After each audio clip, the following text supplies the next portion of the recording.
This is the Fujifilm X100VI. It is the latest hype camera. You'll have seen it everywhere on your TikTok, on your YouTube, on your Instagram, and it's for good reason. This thing is absolutely beautiful to look at. Styled quite similarly to classic SLR cameras and with a lot of film-inspired goodness inside, this is absolute fodder for hipsters. On the back you'll find a tippy-uppy screen, and it's also got a lot of physical dials on the top, which means that your shutter speed, your ISO, your exposure compensation, and your aperture are all manually adjustable just like you'd have on a classic film camera.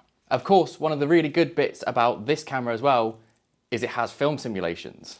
You'll see on the rear screen that there is a selection of different simulations on offer. There are 20, I believe, different film simulations on here, all made to replicate classic film stocks. I really like the images it produces. When you get it right, it's really cool. It's a 23mm focal length on here. We've then got wide angle and telephoto simulations, which we can also move with this ring here. That gives us a range of focal lengths that we can simulate on here. One thing I really don't like though is that up to this point, I've not found a way of changing that in the viewfinder.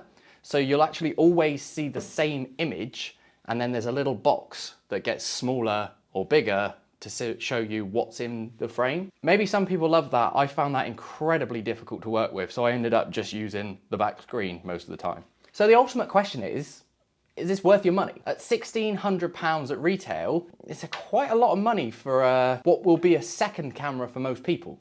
The other point here is that you can't get one. If you want one right now, you need to go to eBay, and we've seen prices up to £18,000 for these. It's ridiculous. These are sold out until the end of summer, but if you want one at retail, wait. You're not missing out on much. The images that come out of it are good, but they're not necessarily better than what you'd get out of any other similarly priced kit. It's all about if you get on with this format.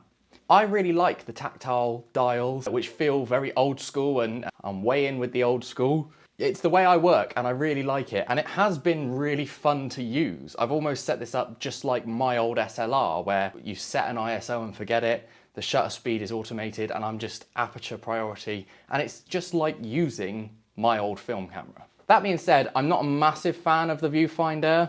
I've found that you'll find one or two film simulations you like and kind of just stick with them. That's fine, but as far as I've found, you can't get rid of the ones you definitely won't use, which means that you've got to cycle through all 20 to get to the ones at either end that you actually want. It would be nice if that was a bit more streamlined. I can see why this has got the hype it's got. And if you like the way it works, it's definitely the camera for you. If you think that a more modern setup might be suited to you though, there's definitely other cameras out there that I think are worth your time.